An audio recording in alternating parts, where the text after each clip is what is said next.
Industria, que ya nos escucha. Damián Manzano, muy buenas tardes. ¿Qué tal? Buenas tardes. ¿Cómo ha transcurrido esa asamblea? ¿Qué decisiones se han adoptado? Estamos contando que ya el comité rechaza rechaza ese cierre patronal y ya anuncia que lo va a denunciar ante Inspección de Trabajo, ¿no?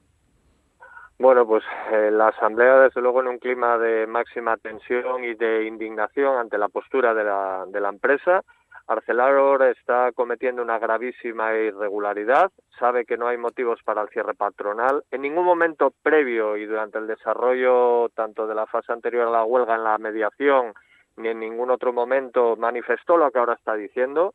La huelga es una huelga absolutamente legal, una huelga pacífica. Insisto, la multinacional en ningún momento manifestó que la convocatoria podía, pues tener a las razones que ahora está aduciendo.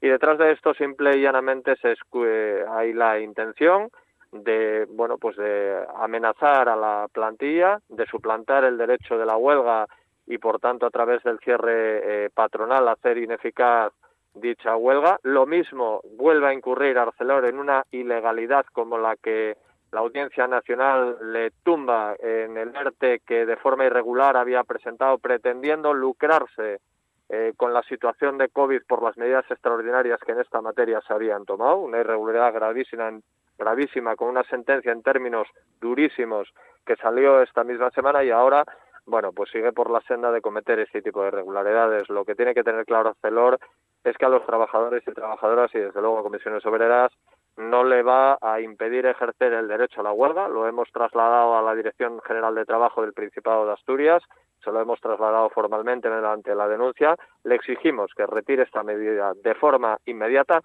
y recordar que en todo caso esta huelga está planteada para exigir a Arcelor que plantee un plan de viabilidad serio y riguroso para largos, que es lo que no ha hecho hasta ahora, porque sigue con la técnica de la imposición, de no querer negociar con datos y cifras reales, como sucedió con el expediente de regulación temporal de empleo declarado nulo por la Audiencia Nacional, y que ahora mismo pretende volver con una medida que nos retrae, pues a los años 20 del pasado siglo y no a la actualidad.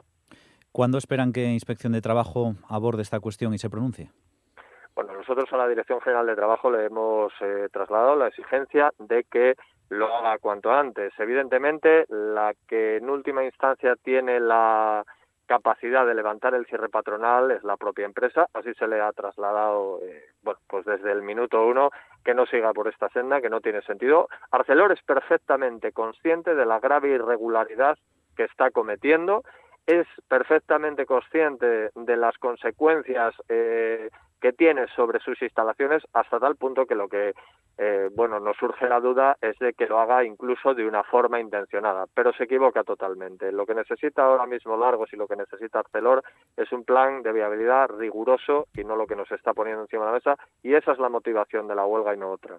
Decía que le preguntaba por los plazos del pronunciamiento de Inspección de Trabajo, porque la situación ya mañana, por ejemplo, Carril va a tener ya problemas y de alguna manera podría aplicarse de forma inmediata el ERTE, ¿no? Sería afectado también otro taller, ¿no? Bueno, tendríamos que ver qué ERTE aplica Arcelor, porque parece que se los están declarando nulos por la Audiencia Nacional los últimos que había presentado. La verdad que es curioso que después de un mazazo tan brutal como el que recibe por haber aplicado una medida como la que estamos comentando, haga de un paso más allá con otra por el ejercicio de una huelga que, por cierto, no es en nada se diferencia a otras anteriores que habían las mismas instalaciones y en ocasiones anteriores, y que insistimos en esto. En ningún momento Arcelor trasladó durante las fases previas ni la ilegalidad de la huelga ni las consecuencias que ahora aduce que podría tener. Sí que es un hecho que los trabajadores han secundado la huelga y que efectivamente, como en cualquier huelga hemos conseguido parar el proceso productivo precisamente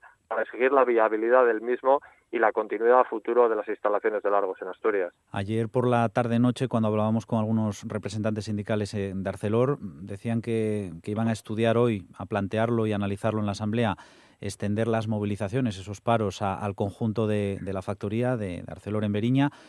No sé si ustedes finalmente esto se ha decidido, se ha abordado y si se ha votado o no. No, en estos momentos sí que esa es una posibilidad que se contempla, dado el calado y el paso que decide dar la empresa, que está incrementando ese clima de tensión. Por eso apelamos a su responsabilidad. No creemos que esta medida, absolutamente, primero, ilegal e injustificada, sea ni muchísimo menos la que se necesita para poder generar un clima de diálogo en el que, desde luego, estamos dispuestos a acudir. Recordamos que las últimas reuniones que se mantuvieron con la empresa a este respecto fue la propia empresa la que adujo que se había terminado cualquier tipo de reunión. A partir de ahí, en el momento que se traducen esos términos, se desencadena esta huelga, bueno, pues le pedimos a la empresa que recupere esa negociación, pero desde luego debe de ser, insistimos, no como en el caso del ERTE declarado nulo, debe de ser una negociación real, con datos reales, sin tácticas de mala fe como rezan en esa misma sentencia, con datos ciertos y fiables que nosotros podamos, bueno, contrastar, buscando desde luego, y nadie más interesado que los trabajadores, la continuidad y la viabilidad de las instalaciones, que por otra parte, seguimos sin saber a ciencia cierta el impacto económico que las medidas planteadas, que solo significan destrucción de empleo, tendrían de forma real, porque entre las cifras que darían esas medidas y las que Arcelor nos dice sin ningún dato documental contrastable, pues hay una grandísima diferencia, claro. Pues vamos a estar muy atentos a lo que ocurra en las próximas horas y en los próximos días con esa situación en la acería de Gijón, en ArcelorMittal. Damián Manzano, secretario general de la Federación de Industria de Comisiones Obreras de Asturias, gracias como siempre por atender nuestra llamada. Muy buenas tardes. Gracias a ustedes, buenas tardes.